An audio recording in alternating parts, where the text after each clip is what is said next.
Welcome back into the workshop. And yes, before you even start thinking that, it is another video about the parallel arms, but this is rather more about talking about process and how I think it may be not only just important but critical, especially when you're doing something like this, and if you're having problems eliminating as many or reducing them as far as we can go as we go through this process. So what I've done is I've just set up again the router. I've just taken some of the bars off and I dimensioned down the arms that are going to be used for the parallel arm, the new version.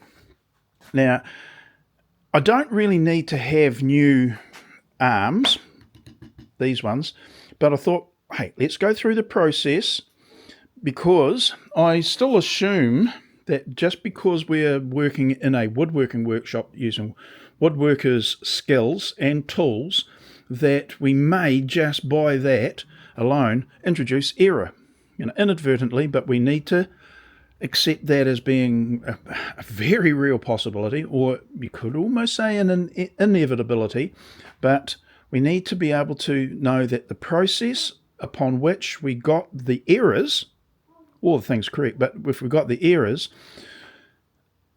we need to know that process so we can say, okay, reliably, we can only get within X millimeters or fractions of by doing this process, because anything more than that, it really is requiring a engineering type of approach and machines, CNC type of machines.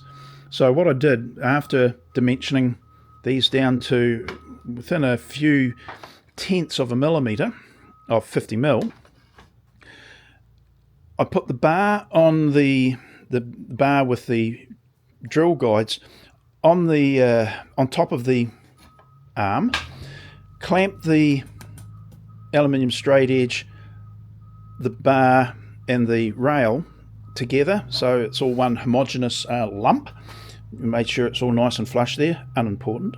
But then I drilled the holes, and I've done it on 3 arms, only need 2, but I thought, well, I've got 3 pieces there, why not?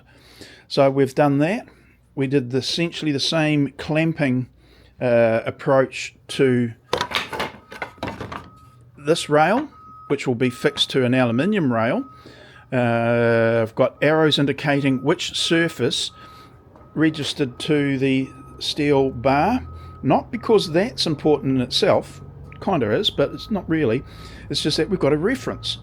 Because we didn't move this bar any other way than just lifting it up and putting it down, we know that we've got all those sorts of processes locked down, and should any error now occur, we can say, well, we can only do what we can do, and I don't think we could go any further for improvements. So it's going to be interesting.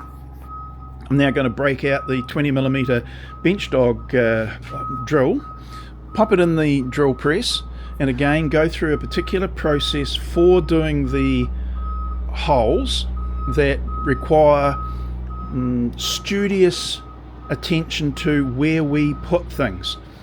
I noticed once before that just all you need is a little bit of detritus, or like swarf, timber swarf, to get in the way, and it can throw your whole alignment out. So we make sure of that. We'll go through that, assemble it. I hold high hopes, but I've also, because of the problems we've applied the approach before and still got the errors. So let's see. So I'm doing this video deliberately before I drill the holes and test it, so that it is a reference, and I'll be making all these bold claims, but at the same time I'm already loading up the excuses ready to go and going, there you go, we only got as good as we've able to do with woodworking tools. So yeah. Oh well, it is what it is at the end of the day. Rightio, I'll break out the drill, do that, and possibly if anything worthwhile, I'll get back to you with another video. But yeah, it'll be interesting to see what the outcome of this is. So, rightio, I'll see you later now. Bye.